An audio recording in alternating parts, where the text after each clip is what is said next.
So, you want to be a contractor. Ever wonder what it takes to become a contractor? The journey they go on to get where they are now, or the crazy things they see and hear on the job site? Well, you're in the right spot. Welcome to So You Want to Be a Contractor, the podcast. Join your host, Mike Fisher, as he talks to owners of construction companies from all over about how they got started, how they run their business, and some of the craziest stories they've experienced on their job sites. And now, your host, Mike Fisher. Welcome to So You Want to Be a Contractor. This is episode number 19, and my name is Mike Fisher. With me today, Jeff Mudd, president at Best Rate Repair. How you doing, Jeff? I'm doing awesome. Perfect. So before we get started, let's kind of really happy to be here, Mike. Yeah, no, I appreciate it. So let's learn a little bit about you. How did you get into this industry, and what led you to where you are today? Well, I've pretty much right out of high school worked single family residence, handyman work, worked for some different people doing remodel stuff. Nothing too elaborate. But that set stage that at 30, after a couple tries of my own little businesses, had a first kid on the way, decided to get a real job, went to a termite company and learned a lot there, got licensed as a trader, then a termite inspector, and really had a nice 10-year run working my way up as a termite inspector at a couple different termite companies here in San Diego. And everybody remembers 9/11. Well, that really had an effect on me and my work, and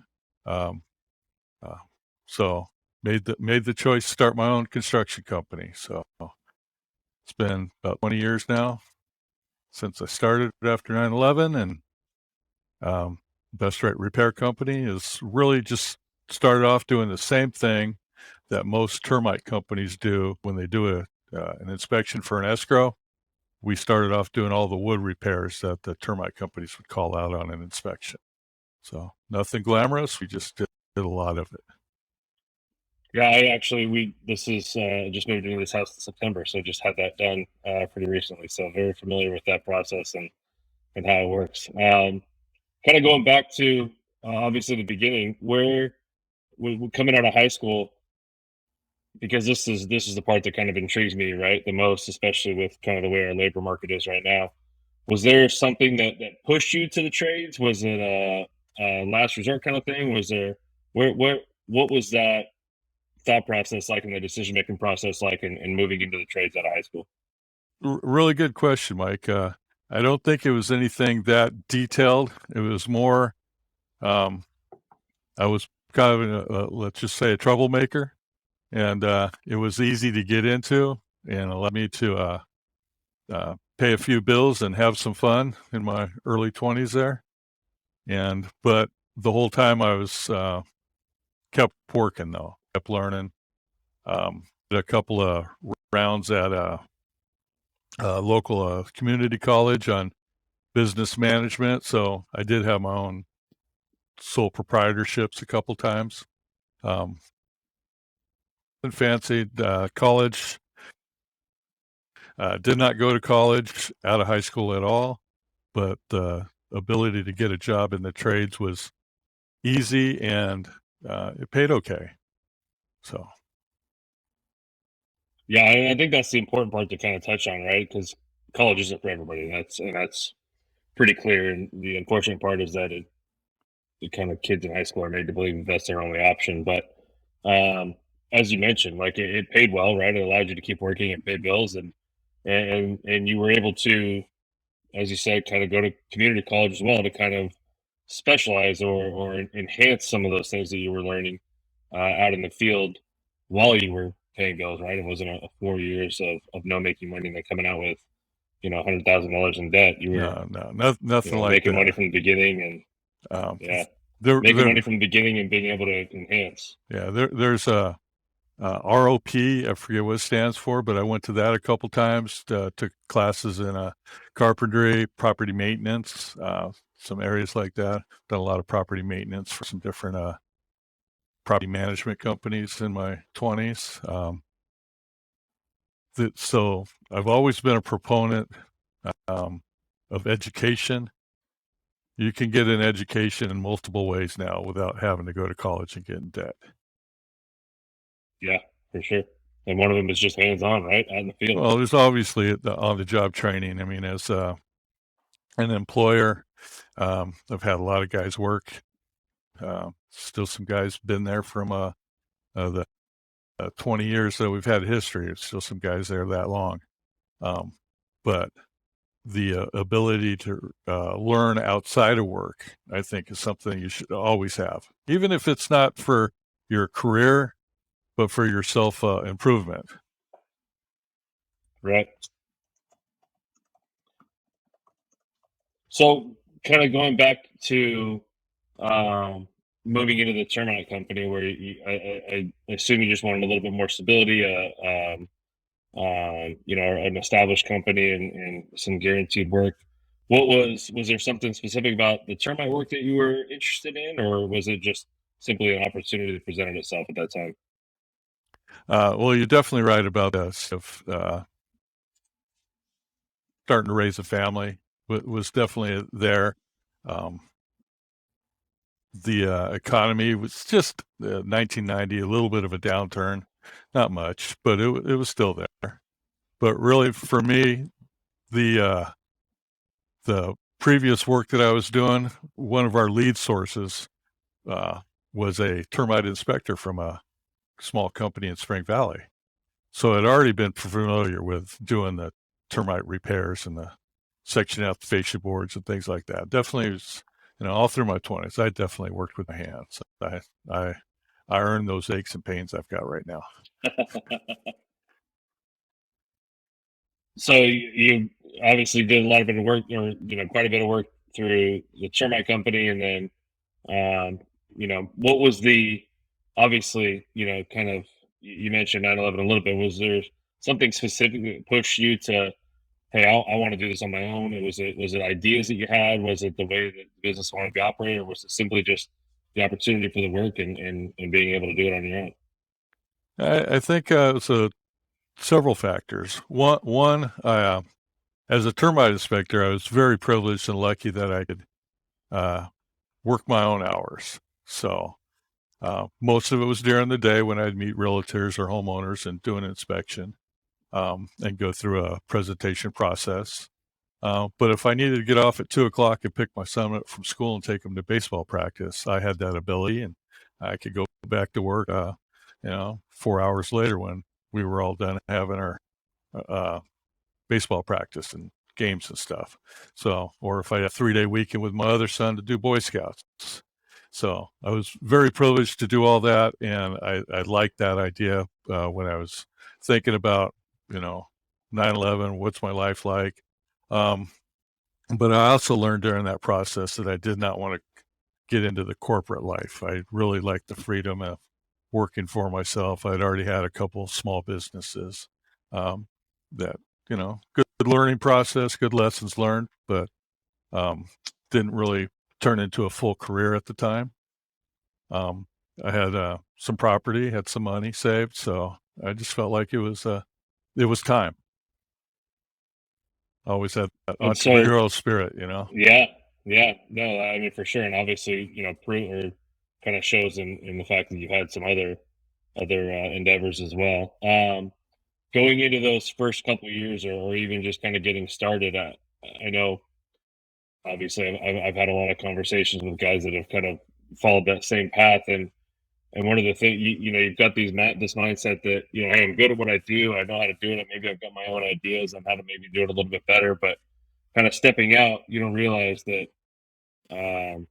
generating business and getting people to trust you to do work and do some of those things is a really big hurdle, especially when you're just getting started. So, kind of how did you get through that process? What were those first year or so like, as far as getting work and getting people to trust you, that to be able to bring you on and do some of that work? Well, that's a really good point of getting the people to trust me. I think I had a great reputation as a termite inspector in the San Diego County here.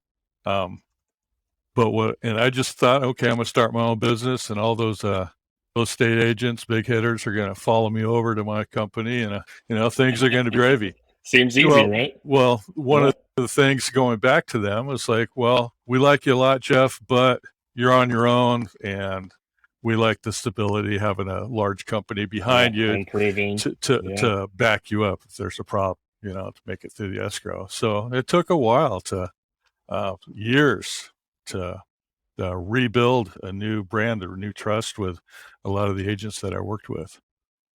So, yeah. Was there something specific that kind of catapulted that, or was it just consistent grinding and improving yourself?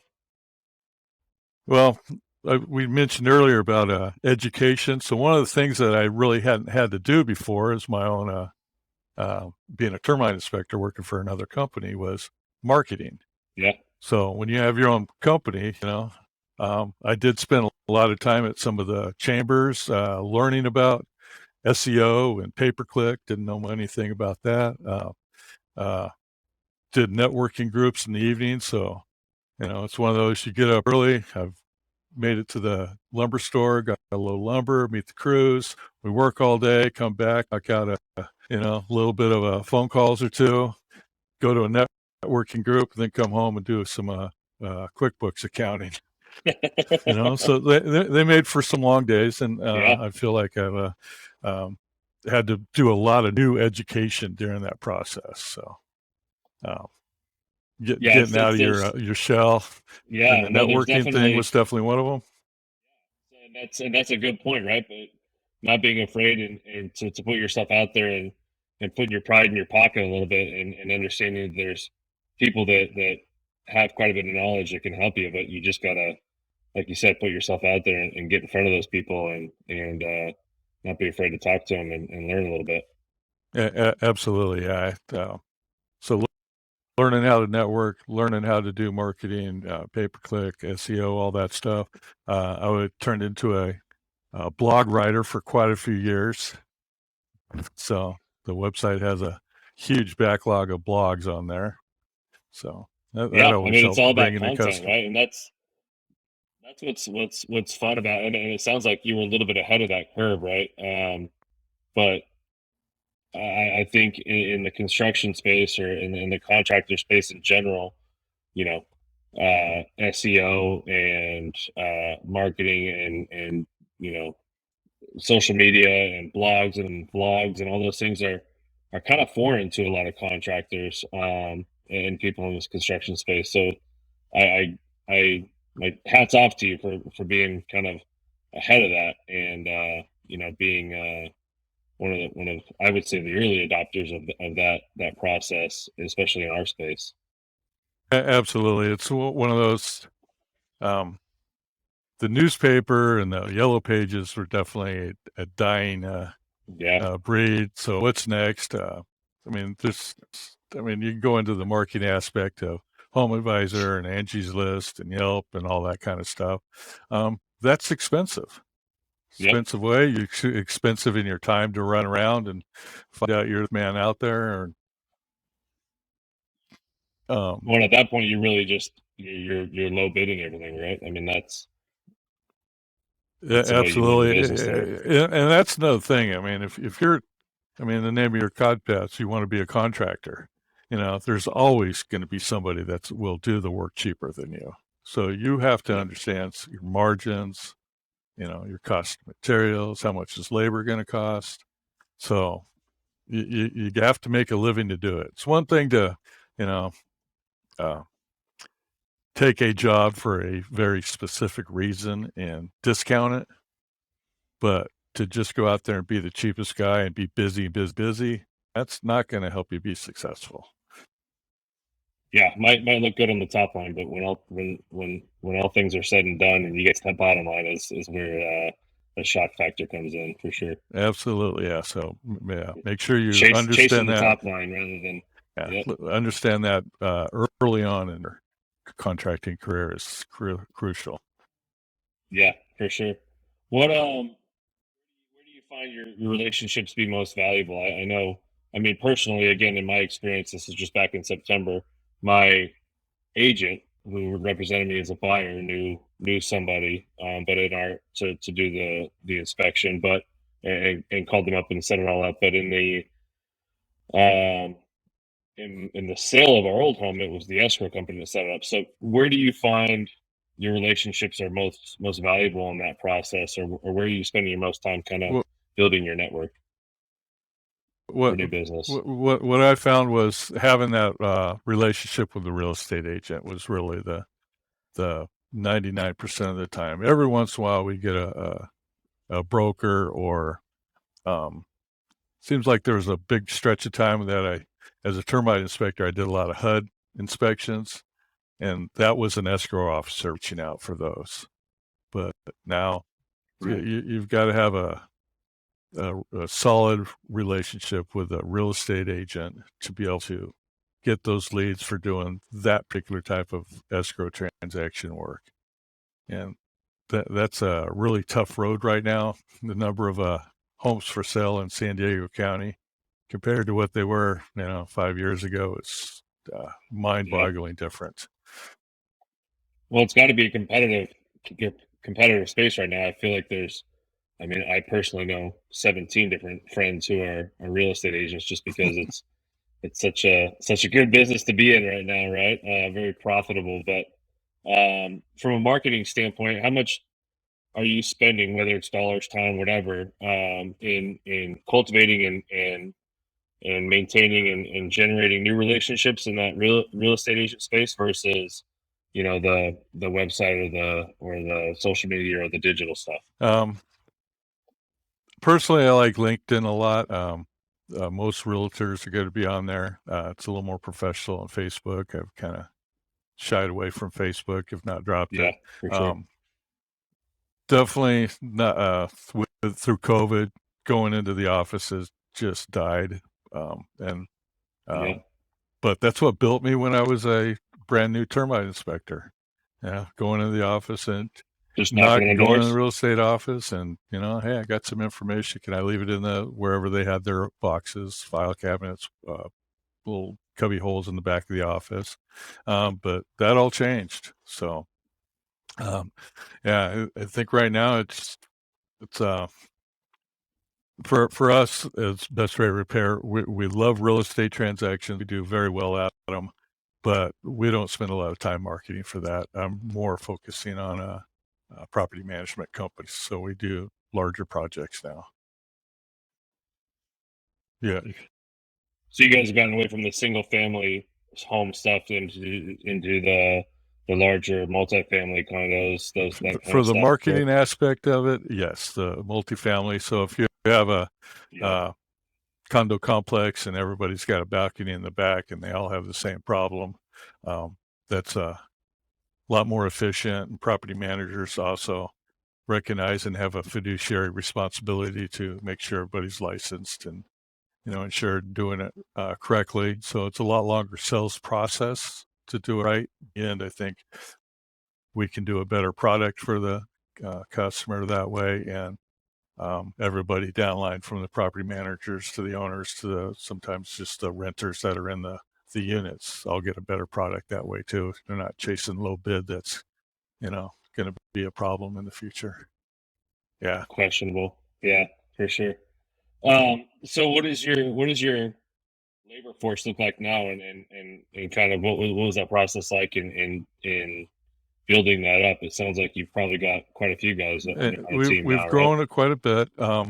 Actually, I found that I can manage a sales force of about 2, maybe 3 people, and the, I don't know, 18 to 22 people that they took to service all the jobs that they were selling on single families. Over the last 3 years, we've probably doubled that, though. So a lot of that is Wow. COVID. People stayed at home. We've definitely grew a lot during that time. But we're already on the upswing. So when we get into like I said, a multifamily project, one of the things that makes it a good project is we get in and get out. We don't stretch it out because we only got 2 guys that can work there for 6 months. Yeah, you put is, Yeah. 6 guys that are all qualified, ready to go. And then you give them the support staff with a guy with a big truck and a dump trailer. So get that debris out of there as quickly as possible. Keep the job site looking clean. You have another guy that all his job is to do is run materials to the job site. So you got to learn how to systematically make that go a lot faster. Yeah. Yeah, be efficient. Yeah, for sure. And I have to imagine with 30 to 40 guys, it sounds like you got out in the field working for you. You've got to be an attractive place to work, right? Because when you've got just a couple guys in the field, or 5, 8, 10, whatever it is, there's not a lot of you bring somebody on new, and they say, well, there's you've only got 6 other guys. Like, how much room for growth is there? But it sounds like with the way you have it set up, you're probably bringing guys in at a lower level, kind of train them and let them watch, and because you've got so many different guys, you've probably got different levels of supervisor where these guys can kind of move up and see a growth path. Is that are you seeing that? Absolutely, Mike. So I've always gone back to trying to have the 2-man team. So we have a experienced guy, older, and his job is to, one, supervise the job to make sure it's done right, but it's also to not just show the other guy how to do it, but the why and the how to. And this is where, so talk why you're doing it, explain it to him so he can learn not just how to hammer the nail straight, but why it needs to be straight or why it needs to be at an angle in this particular case. We've done a lot of decks, so that's one of the things that we're still doing quite a bit of for single family residents, the homeowners there. So that 2-man team has always been something we liked. We still use that a lot, but now we have field supervisors. We have coordinators in the office that work directly with the homeowners or the property managers to work out the scheduling. More people in the office. We've created sales positions. So a lot of guys, they start getting the late 30s, 40 mark is kicking around, thinking, okay, the body's wearing out. What do I do next? Oh, the sales guys, they don't work very hard. Not physically, at least, right? Yeah. well, from their perspective, they don't see what they do all day long. Right, they see them show up on a job site. They see the numbers they kick out. So they have the idea that they want to be a salesperson, but it's a very unique and challenging field all in its own. Yeah, sure. my hat's off to the sales staff that we definitely have had over the years. So we've had a few guys that get in, they try it, and it's like, now I see. Thanks for the rest up, and I'll go back swinging the hammer. That's funny. And we have had quite a few guys over the years that have gone to the point where they think they can do it on their own. They've been respectful, given plenty of notice, and I've actually signed for 3 different employees to get their own contractor's license in the last 20 years. I love that mentality, right? Because that's all that's doing is helping the industry, right? I mean, you could be spiteful about it and not help them and not do it, and think, take the selfish mentality of, hey, you're leaving me, what are you doing to me, and all that. But there's something to be said about kind of building a legacy and leaving a legacy behind in the industry, right? Kind of, I go back to like NFL coaching, right? I don't know if you watch football, but every once in a while in a football game, they'll show a young coach and they'll kind of show where he came from in the coaching tree, right? Where you've got the head coach who had these 2 assistants who have, what I mean? You got this huge tree, and you're kind of doing the same thing, right? I mean, you're building these guys up, and again, as long as they do it, like you said, respectfully and give the notice and do all those other things. I mean, it's if you look at it from the right way, it's got to be a feel good moment knowing that you've done right by this person and trained to the ability where they can go out on their own and do the work. Because I mean, there's enough work out there for everybody, right? I mean, you don't need to be. There absolutely is. I mean, if you're look at the definition between a leader and a boss. A boss definitely would have taken that standpoint. He's going to take my customers. He's going to take my employees. A leader, it's going to help him groom. Did you think about this? You think about that? I've had those conversations with them, and they appreciate that. And then your other employees, they see that that gift down, however you want to call it, to people that are moving on. And, I think it means a lot to them also. I know when I first started out, I had to ask help from somebody to get my license. He put his signature on the paper to certify my experience. So I think that's just the difference between being a boss and a leader, Yeah, and like I said, leaving that legacy behind is something that's got to feel good at some point as well. Going back to kind of what you mentioned on the the training aspect, I love what you said about teaching somebody to do something, but also explaining the why, right? Because that's I think it's a very important thing to kind of focus on because you can, and actually I just talked about this with the guy a couple episodes ago, the one that I just released today. He said that he was on a job and they had hired a bunch of, they needed all these electricians because it was a 500 hotel room kind of thing, and they needed him to wire this certain thing, and they hired 5 or 6 guys and taught them how to wire this one thing. Right, here's step A B C D E F G H I, how you do this thing. And then they called them electricians and say, "Oh, we've got all these electricians." But at the end of the day, all they really knew how to do was those 7 steps to do that one job, right? They couldn't do anything else. But had somebody taken the time to explain, this is why you do step A and this is why you do step B, not to say that they would have been journeyman electrician by any means, but they may have been able to troubleshoot or answer other questions that come up during that process because they knew the why on some of those things, right? So, like you said, it's not necessarily you hammer the nail straight in this situation. It's why you do it, and maybe that why is able to help them figure something else out or troubleshoot something else later on in their career or in that job specifically. Yeah, absolutely. If you take something as simple as a code for a cantilever building a deck, and you tell him it can't be any more than 18 inches hanging past the beam, he'll do that the rest of his life Yep. without taking into a fact that you can change that with the uh, joist being on center, the size of the joist. There's different factors that can change that. So teaching people why, I think, goes a long ways because everything is not exactly the same. And that's one of the benefits of being in this construction trade, especially when you work on site with your hands. Every day is different. Yep. Every day can bring a new sense of accomplishment, a new sense of pride that you've done something that will make a homeowner or a new tenant happy. You can see those results. Yeah. No, that's I've touched on that before, right? I mean, there's something to be said about a CFO in a company, right? And they bust their ass and they do the job, and they're definitely important to do the job. But at the end of the day, their work is in numbers and in computers that aren't really visual, right? Whereas somebody in the trades can, whether it's the guy that, like you said, delivered the material all the way up to somebody like you who's actually procuring and running these jobs. At the end of the day, it's something that you can drive by and physically say, "Hey, I built that," right? Like you can show family members, you can show kids, you can show whoever. Like that. That's my work right there. Like it's tangible, it's visible. Absolutely. The tangible, having your hands on it, I think is really hits more of what we are as humans, going way back into history, what we built.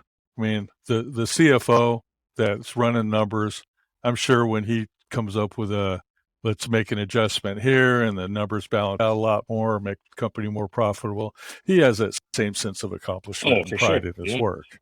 Yeah. But to starting off out of high school or the second chance or getting your life back together in your early 20s, whatever, you can get that immediate sense of satisfaction daily Yeah. without having a huge education to do it. I love that. That's a huge. I mean, and that's the stuff that kind of needs to be shouted from the rooftops and kind of talked about more often, right? I mean that that high, that sense of accomplishment, that sense of just being able to do something on your own at such an early age is not to be discounted at all, right? I mean, it's very It's important for sure. yeah, absolutely. I mean, um, I've worked on a few commercial jobs in my 20s, and One of them was the Mormon temple over there off the 5.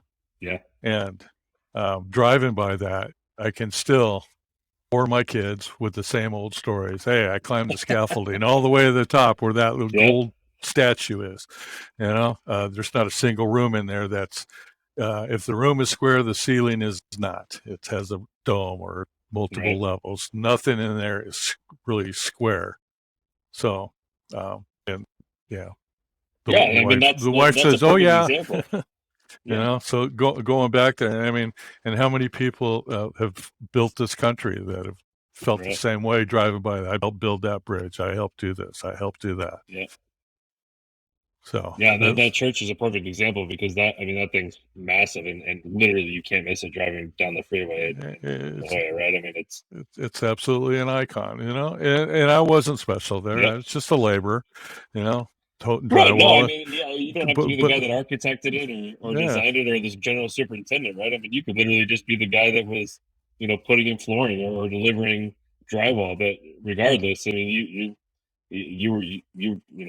anyone on that job was somebody who helped build it. Yeah, I was part of it, small part, but I was part of it. Same thing about the Hyatt Hotel downtown.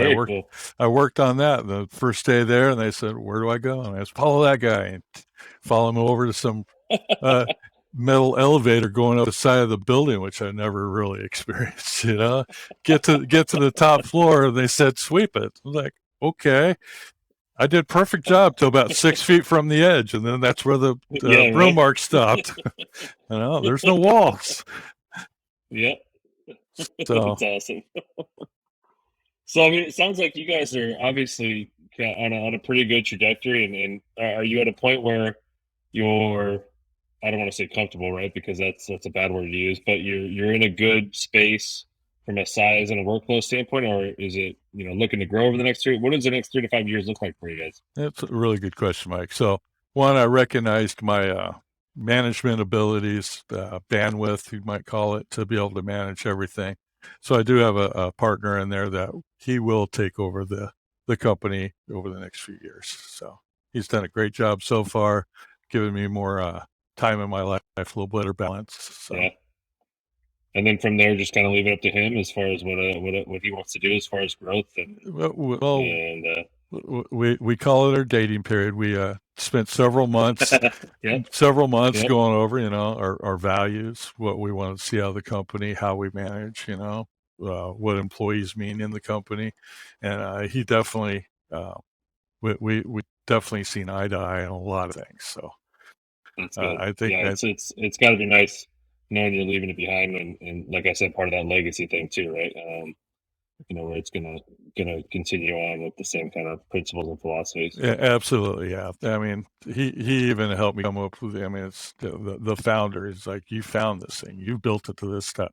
This space, Jeff. You've got a lot to be proud of, and and I'll make sure that people know that about you. As we move forward. Awesome. So yeah. Maybe build you a little statue or something out front, right? Nah. So no. Well, so something else I wanted to touch on real quick. It looks like you've got your own podcast, right? Like let's talk about that a little bit. What was the impetus behind that? What are you guys talking about there?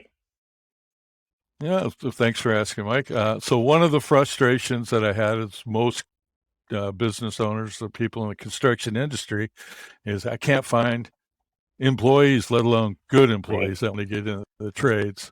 So just out of frustration, I figured, this is something I can do that hopefully will have a little bit of an impact in the world that I live in. So that's what I did. We started the Trades Podcast. We basically been interviewing business owners like yourself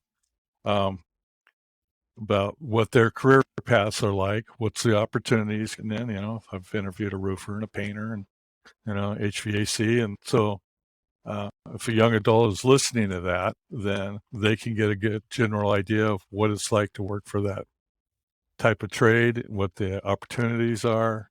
So. Yeah, no, I think we still see it, having a fun time doing it. So. Yeah, same kind of thing, right? I mean, we chatted before we kind of came on live, but for me, this is more fun, right? I work in insurance. That's kind of boring. It's pays my bills and it's what I do. But at the end of the day, all my clients are in the construction space or contractors, and I have more fun learning about what they do and talking to them and hearing their stories than I do writing their insurance. Right? That's like I said, that's the Yep. boring stuff. But so for me, this is no better way to kind of build that network and kind of be able to talk to more people than I just have clients. But I think what you're doing is awesome too, right? Going back to what we talked about at the beginning, as far as being kind of on the leading edge of SEO and digital marketing and some of those other things. This a podcast is not something that a contractor would know, let alone think that they could be on or host 8, 10, 12 years ago. But the fact that it's being talked about now, and there's people out there, and it's more than just you and me, right? I mean, even since I started this 2 years ago, um, I've seen them all pop up over and over. So again, it's more fun than anything seeing that contractors are Absolutely. getting involved. Yeah, I have a great time to it. I mean, but we look at the core problem of why there's not enough construction workers in this country right now. And it didn't just happen overnight. It took a long time to get Yep. there.